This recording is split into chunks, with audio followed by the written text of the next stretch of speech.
In this true crime documentary, we uncover the heartbreaking story of Amy Lord, a young woman whose life was stolen far too soon. There are not words to describe what we lost and how our lives have forever changed. I was anxious to get up on the stand, and I wanted him to know that I'm sitting here and you're sitting there and you're going to be behind bars for the rest of your life, and I'm going to go out and I'm still going to be able to live my life. And not only live my life, but, I'm living it for Amy Lord too. There are no words that can truly express what lives in our hearts. No words that can describe what we lost or how deeply our lives have been changed forever. When I took the stand, I was anxious, determined. I wanted him to see me, to know that I'm here and he's there, behind bars for the rest of his life. And as I walk out of that courtroom, I know I still have my life to live. But I'm not living it just for me anymore. I'm living it for Amy Lord. Our story today takes us to the city of Boston, Massachusetts, in the summer of 2013. A difficult time for the city, still recovering from the devastating marathon bombings just a few months earlier. Boston stood tall, united in courage and resilience. But no one could have imagined that the year hadn't finished testing its people, that it was hiding one of the darkest days the city would ever endure. The date was July 23rd. In South Boston lived a young woman named Amy Beth Lord. Amy was born in 1988 in Wilbraham, near Springfield, Massachusetts, to parents Dennis and Cynthia Lord. She grew up in the western part of the state with her two younger sisters, a tight-knit family who adored her. In high school, Amy attended Minnechaug Regional, where she became captain of the Falcons cheerleading team. After graduating, she pursued her passion for business and creativity at Bentley University, earning a bachelor's degree in marketing and liberal studies in 2011. I just got hit out of nowhere in my jaw, and I got knocked out for a second. I woke up, and I was being dragged into a parking lot. Since 5 that morning, it had been under emergency status. A woman had been assaulted at 5 a.m. Her future looked bright. Amy soon joined Genuine Interactive, a digital marketing firm in Boston, as a digital marketing specialist. Outside of work, she loved to dance, and friends described her as energetic, focused, and full of life. By 2013, at just 24 years old, Amy was living in South Boston on Dorchester Avenue. She had close friends, a loving boyfriend, and a promising future ahead of her. But on one July morning, everything changed. Amy followed a strict routine. She'd wake up around 5:30 a.m., get ready, and head to the gym before work. But on July 23rd, she never made it to the gym. And by 9 a.m., she hadn't arrived at work either. After 2 hours of silence, her manager grew concerned and called the emergency number listed on her records, her parents. They hadn't heard from her either. He informed them that he was contacting the police to request a welfare check. But her parents didn't wait. They immediately began the drive from Wilbraham to Boston, desperate to reach her apartment. By 11 a.m., Boston police had received the welfare check request. But the city was already on edge. That morning had been chaotic. Around 5 a.m., a woman had been attacked and assaulted. At 8 a.m., a car was found engulfed in flames on the side of the road. And now at 11 a.m., another missing person report. A young woman from South Boston. What police didn't yet realize was that these incidents were connected. Pieces of a tragic puzzle that would soon unfold into one of Boston's most haunting cases. When officers arrived at Amy's apartment, they found her parents already inside. Nothing seemed out of place. The home was spotless, no signs of struggle, no forced entry. For a moment, they felt relief. Maybe Amy had just gone off somewhere and would walk through the door in any minute. Then one of the officers asked a simple question that changed everything. "What kind of car does Amy drive?" Her mother, Cynthia, replied softly, "A black Jeep Cherokee." The room fell silent. Officers exchanged glances, because that very morning, the car found burning at 8 a.m.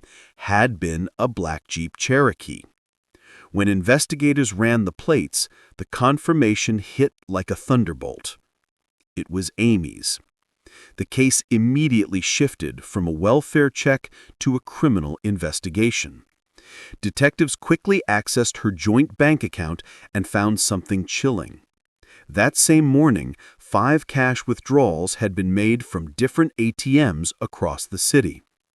Investigators began contacting the banks, requesting surveillance footage from each location. But before they could even process the information, another urgent call came in.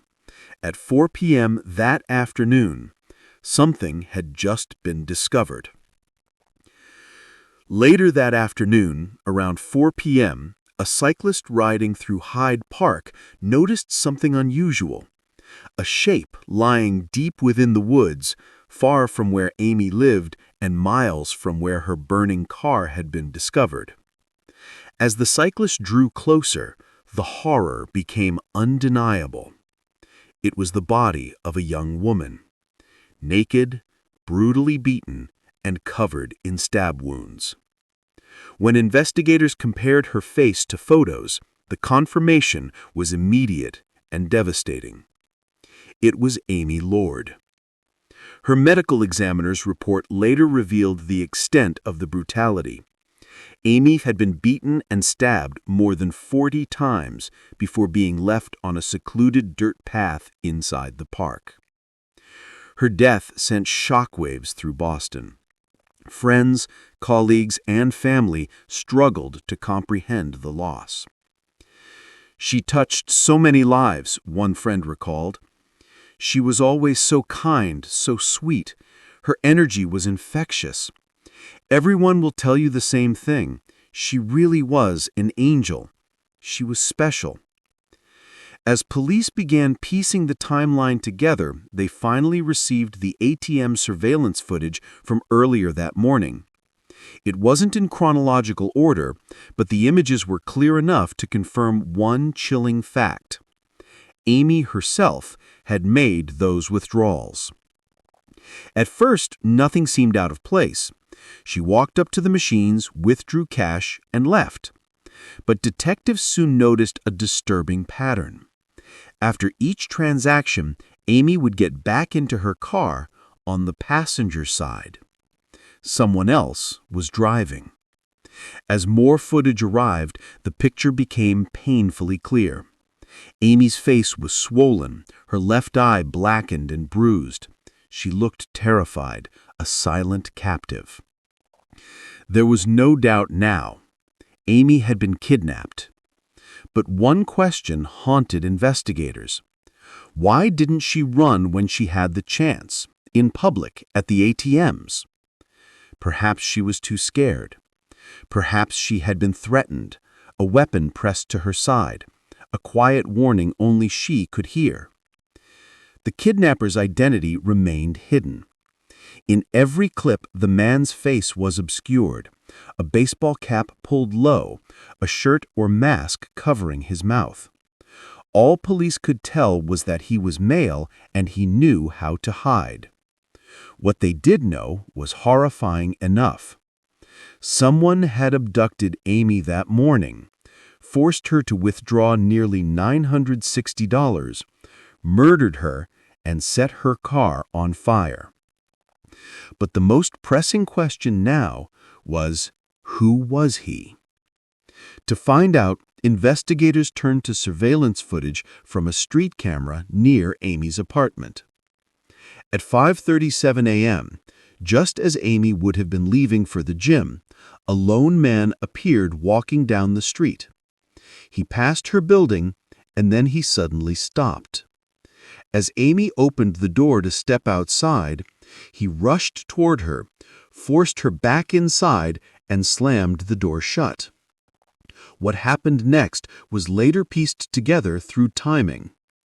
The door didn't open again for 15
agonizing minutes.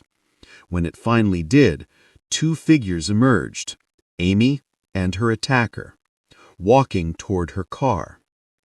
Investigators concluded it was a crime of opportunity. The man hadn't stalked her or planned her murder in advance. He was simply passing by until he saw her. In that split second, his path changed. He followed an impulse. He attacked, he kidnapped, and before the day was over, he killed her. But Amy Lord may not have been the only victim that day. While police were still tracking her burned-out Jeep and analyzing the ATM footage that very night, another call came in. A second attack just 2 blocks from Amy's apartment in South Boston. It was around midnight when Kay Valentine, a young woman returning from work, reached her apartment building.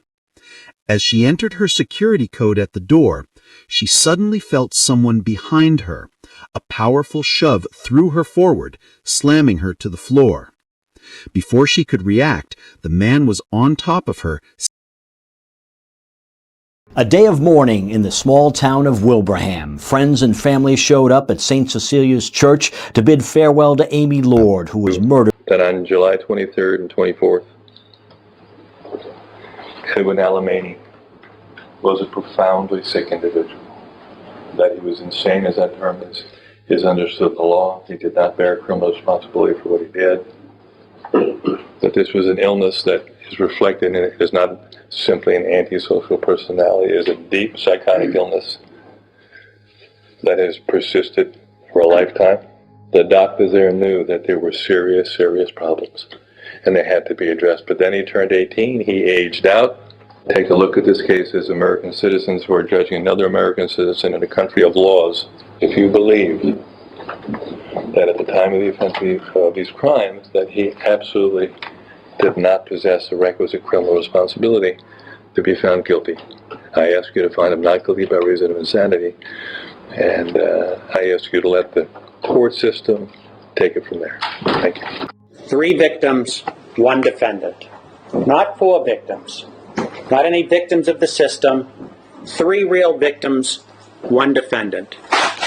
Alexandra Cruz, 22 years old, brutally attacked on Old Colony Way and Old Colony Ave in South Boston.